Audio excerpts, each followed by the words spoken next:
All right, still on page 67, and let's take like structure question 26. So here, it given us a reactivity table, and I think the question will possibly ask us like whether the nickel are placed in between the activity series. All right, let's take a look at here. The question A, the iron fins are added to a beaker containing silver nitrate solutions. A gray solid forms, and reaction turns pale green. So from this part, like very obvious, if that is pale green, then the solution will be Fe2 plus, right? So we know that it's just adding to, so it's like, let me write it first. So it's Fe iron added to silver nitrate. Silver will be +1 charge, and nitrate will be -1. So this one will be AgNO3, right? And it says that the iron pale green, then we know that the product will be Fe2 plus with the NO3 minus. This one will be 1, this one will be 2, so it's FeNO3 brackets 2, right? And a gray solid performs. The gray solid should be silver here. Let me use another color.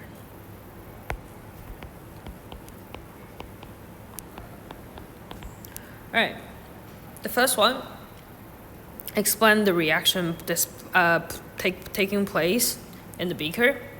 Then you can simply say a displacement reaction occurs, and then the iron 2, don't forget the 2, right, because it's pale green, the iron 2 nitrate is formed, and then because iron is more reactive than silver.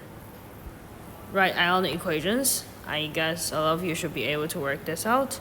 Oh, sorry, I guess I forgot to balance for the equation here. So we have like 2 nitrate. Remember, like for polyatomic atoms, we consider it all together, right? So we have like 2 nitrate on the right, and we only have 1 nitrate on the left, right? So we put a 2 in front of it. If there's 2, then we have 2 silver, and we put 2 here. Iron should be like 1 and 1 on the left and right, right? Alright, don't forget the state if you write the balanced chemical equations. Now let's try to derive the ionic equations from the balanced chemical equations here, right? Remember, for ionic equations, we only take a look at the aqueous state ions, right? So we know that like these two are from the solid state, so we just directly copy it here. And then which one will be spectator ions here? It will be the one that highlighted in yellow here, right? The nitrate will be spectator ion, so we just simply ignore it.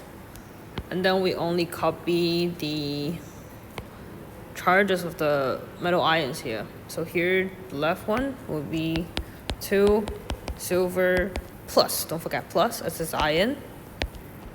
And then the right one, we only have 1 iron, like 2 plus, right? So this will be our balanced ionic equations. Alright, now it asks us to form the most reactive to least reactive metals here. We should be able to compare it. Let's deduce from here.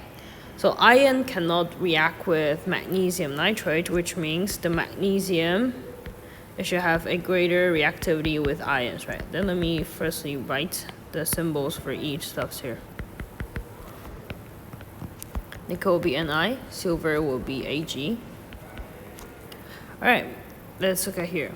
So nickel nitrate can react with iron, which means the iron is greater than nickel nitrate, and also iron here is greater than silver here. Alright, take a look at the magnesium part. Now we know that the magnesium is greater than iron, and iron is greater than nickel and silver. So we only need to compare nickel and silver, right? So let's take a look here. Can nickel react with silver nitrate? So this one proves that the nickel should be greater than the silver nitrate here, as more reactive to replace the less reactive out, right? Now we should be able to write the metal reactivity series: magnesium, iron, nickel, and silver. Please write it in the word form if it asks you to write the names. So it's from most reactive to least reactive. I think I explained this in the tutorials. So that will be the end for question 26.